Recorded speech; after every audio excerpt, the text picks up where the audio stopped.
Hello, everybody, and welcome back to another episode of Pointless Top 10, a show where we make top 10 lists out of pointless things, where we fly by a pointless statue in Booty Bay, because inside pointless things are treasure. Let's begin. 10. Number 10 are the beaches in the Swamp of Sorrows, specifically the Bog Paddle Beach. And if you go to the town of Bog Paddle, you'll find Trade Baron Silversnap, who says, "On behalf of the illustrious and always neutral Steamweedle Cartel, welcome to Bog Paddle. We're proud to be the only beachfront resort and military-grade weapons yard in the Eastern Kingdoms." And you know what? I think he's right. I think this really is the only beachfront resort and military-grade weapon yard. And people seem to be loving it. They're partying on the beach. They're having a great time. And even if you go away from the Bog Paddle Beach specifically, you'll still find a bunch of cool beaches along the Swamp of Sorrows coast. Like, there's murlocs up and down there. There's a bunch of turtles and boats and stuff washed up on shore and driftwood. And there's a big bonfire happening. It also looks really cool with the sunset in the background. Everything has this orange glow to it. I don't know, it's just nobody really thinks of the Swamp of Sorrows when they think of beaches, so I wanted to give it some love, and that's why the Swamp of Sorrows beaches are number 10. 9. Number 9 are the beaches located on the border of Vol'dun and Nazmir, and I really love these beaches because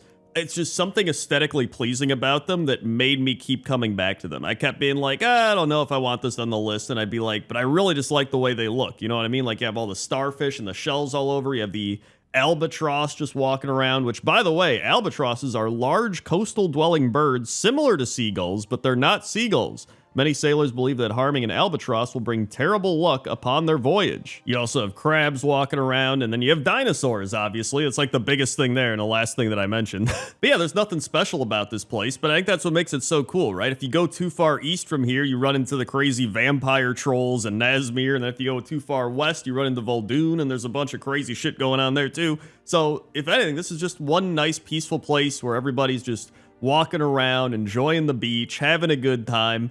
And I like that, and that's why it's number 9. 8. Number 8 is the Sandy Beach, located above Vazjir, and this is a really weird one because it's just kind of in the middle of nowhere, because most people are underneath the beach in the Vazjir zone, but it feels like a very lost in the middle of nowhere type of beach, like you're just on a random island of stone and broken siege equipment and old tents and watchtowers. Speaking of which, Sir Finley's up in one of these watchtowers. There he is. He's looking out for something, I don't know. And I also noticed this cool kind of coral texture on the rocks. I haven't really seen that anywhere else in the game, so I thought that was pretty neat. And that's really it. It's just this big mountainous piece of land above Vazjir that's pretty much all beach. And speaking of which, I wanted to find what a beach actually is. According to the dictionary, a strip of land covered with sand, pebbles, or small stones at the edge of a body of water, especially by the ocean between high and low water marks. So really, it's just like the land next to water,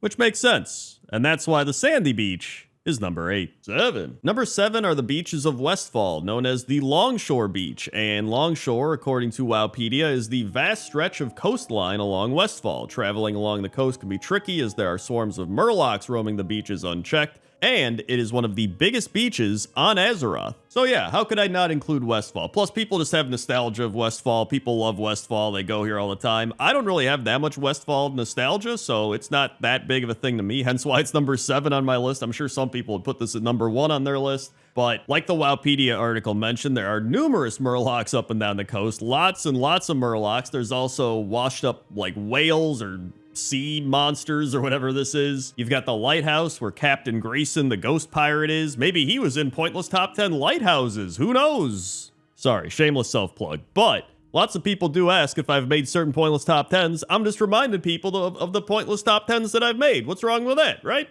Either way, that's why the Longshore Beach of Westfall is number 7. 6. Number 6 are the beaches of Darkshore, and I put Darkshore on this list because it's just a nice mix-up from the normal beaches we've seen, right? Like, a lot of beaches are very sunny, there's a lot of people partying, having a good time, and this is just kind of a gloomy, rocky, windy, depressing beach, and there's something actually really soothing about that, I want to say, as weird as that sounds. And I say that because back in my old Pointless Top 10 beaches, this is a remake, by the way, if there's some people like, didn't you do beaches already? I did, but that was my old format like 8 years ago, so I'm kind of updating it. I've done that with numerous Pointless Top 10s already, but in that old one, I mentioned how Darkshore is just kind of gloomy and depressing, and so I didn't put it on the list, but now that I'm like older and I've revisited this, it's almost like, I don't know what it is.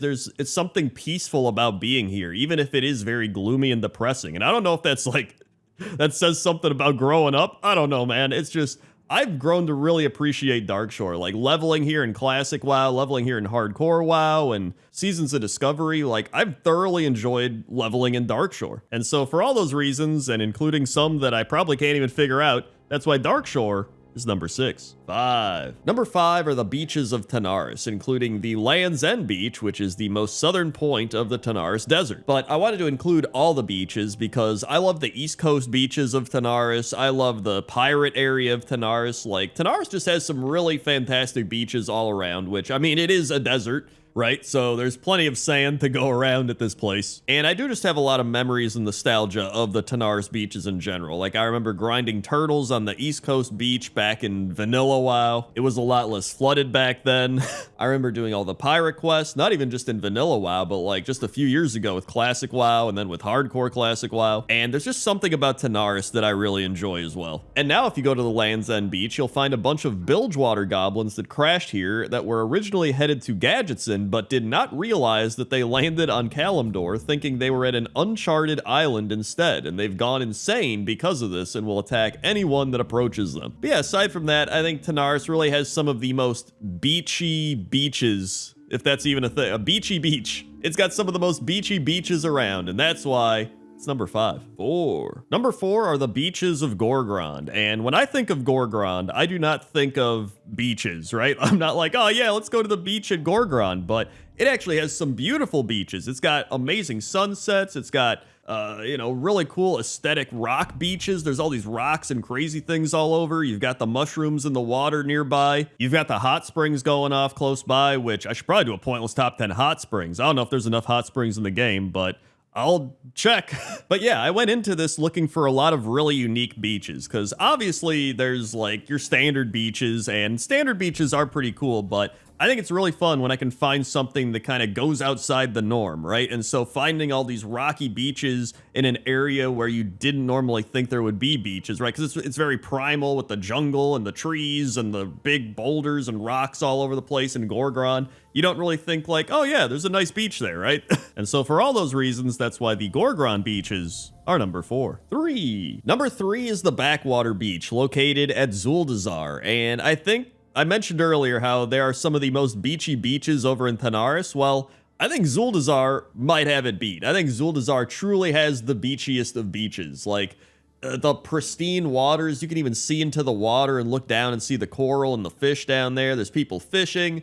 There's people hanging out. All these Zandalari trolls are fixing up their boats and stuff. There's some kids playing catch with a ball or a rock. I don't know what they're throwing around there. There's somebody sleeping in one of the boats. And let's not forget that this beach also has some turtles making it to the water. That's right. If you remember playing Battle for Azeroth, you'll remember helping these turtles make it to the water. And that's pretty close by to here as well. So plenty of happy turtles are also nearby. And when I was thinking about it, I was like, you know what? If I had to vacation to a beach in World of Warcraft, I think this would probably be the beach. So I had to put it higher up on the list, and that's why the Backwater Beach is number 3. 2. Number 2 are the beaches on the Isle of Thunder, and these are pretty cool looking beaches. They kind of give me some Darkshore vibes, a little more primal Darkshore, you know what I mean? You got like dinosaurs flying around and stuff, but I will say the reason I put this on the list so high up is the waves. And if you look out there, you will see real wave technology. I don't know why Blizzard stopped using this. This is like whenever some game invents something new like Madden, they're like, we created this brand new technology engine, and then they like never use it again. Like,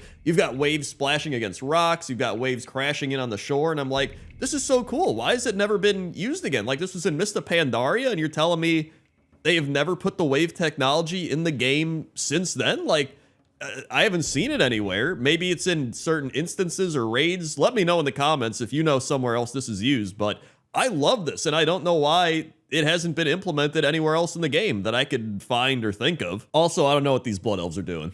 They're just flying or jumping through the air. They're glitching out, man. They're having a great time, though. Well, they might not be having a great time, actually, but that's besides the point. That's why the Isle of Thunder beaches are number 2. 1. And number 1 are the beaches of Senjin Village, located on the southern coast of Durotar. And I kept thinking about what beach do I always think of when I think of World of Warcraft. And as somebody who primarily played Horde, that always started with like orcs and trolls for the most part, my mind would always go to the Senjin village beaches, like the crawlers and the crabs walking around.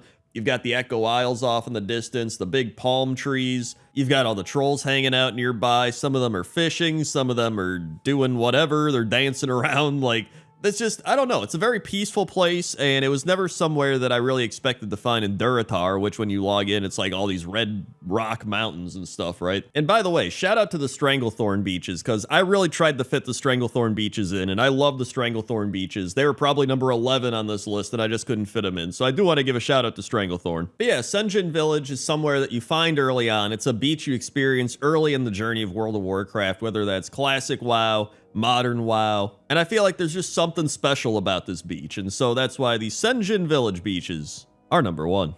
Hey everybody, thanks for watching this episode of Pointless Top 10. Make sure to like, comment, subscribe. Also, if you want more Pointless Top 10s, go check out Lighthouses. I mentioned that earlier in the video. Or if you want a more recent one, Mobs You Forgot About. I'm sure there's some mobs that you forgot about on that list. Also, consider supporting the channel over on patreon.com/crendor or by becoming a channel member. Okay? Okay. See ya.